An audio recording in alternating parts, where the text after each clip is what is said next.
এটা কিন্তু খাসির ক্ষীরা। তো এই রাঁধতে যাব।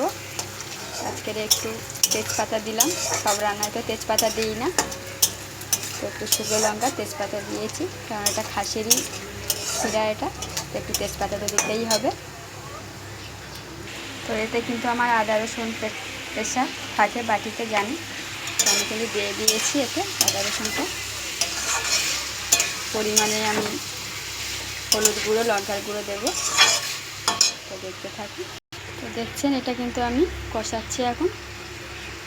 তো এর থেকে জল উঠবে এখন, দেখতে থাকো। তো দেখছো আমি কিন্তু জল দিইনি এতে, জল উঠলো এতে। এটা খাসির ক্ষীরা একটা, হয়তো অনেকে জানে না, কিন্তু এটা খাসি। গ্যাসটা মারার জন্য কিন্তু এটা বানাতেই হবে, অনেকক্ষণ দিয়ে কষানো হবে।